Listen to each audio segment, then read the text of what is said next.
One of these. You want to know? I would like to get on the bed. Oh, you got your affection. Oh, thank you. Yeah. Yeah. Can I get down and do the show, Luka? Hi, I'm Jessica Tuckerman from RoundRobinWrites.com, and this is Books and Barks.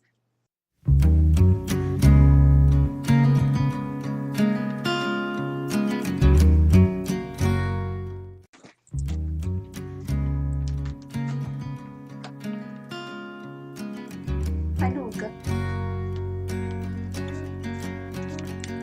Today, I actually have a Luka Bear with me as my co-host. Thanks, Luka. Belle, I don't know if you can see her.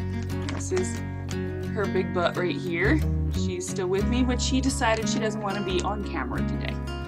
And that's a shame because we're talking about something really cool. And that is The Darkest Corners by Kara Thomas, which came packaged quite accordingly for a crime novel in this wonderful little evidence bag.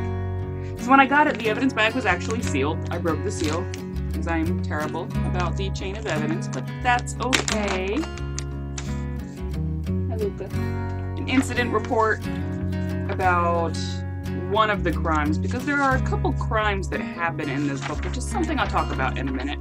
Luka Bear, are you taking a nap? Get a newspaper clipping.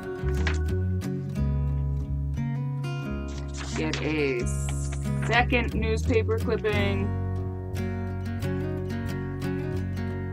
So, in the book, we're following the case of the Ohio River Monster who murdered women and left their bodies on I-70, as per book. And I thought that we would focus more on that case, but we didn't.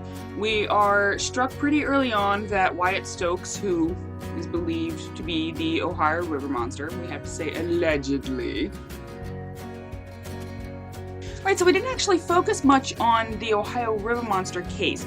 We start out that way as the girls are trying to remember what they testified 10 years ago and whether or not it was actually true, and they're having some questions about that, which is totally fine. When you make testimony when you're like 5 or 8, it's very difficult to be really sure of that 10 years later.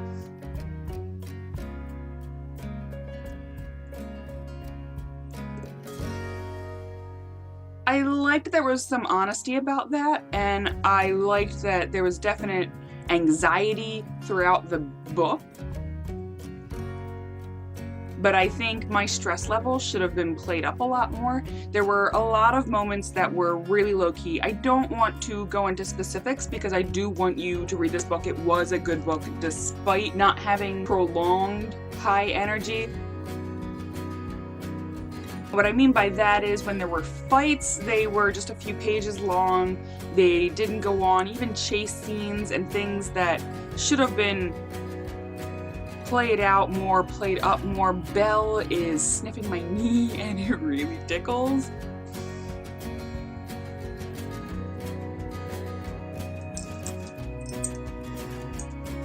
I think those things could have been played up a lot more so that I'm eagerly turning the page as opposed to casually turning the page. Not to say that I'm disinterested, although I'm sure it comes off that way, but what I really wanted was 5 chapters worth of running from somebody.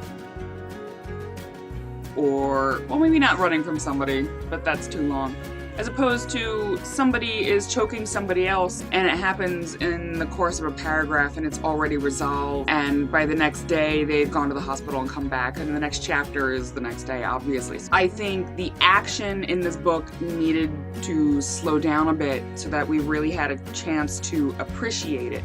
Other than that, I really did enjoy it. I thought the pace of information was very well done, that we weren't given a lot up front and everything was wrapped up by the end of the book. I say that because I've read some other books lately that have just kind of been like, I'm gonna give you all the information up front and resolve none of it. But that's not the case here. We actually got little bit by little bit as Tessa found things out. Toward the end, we're finding out some other mysteries, some other crimes, and we're exploring those as well, and they do get wrapped up, but I feel like they took away from the case at hand with Wyatt Stokes and what these girls remember. whatever. While it all does tie in and it is all related, I would have liked a little less so that we had different things played out. 4 stars out of 5. Go pick it up.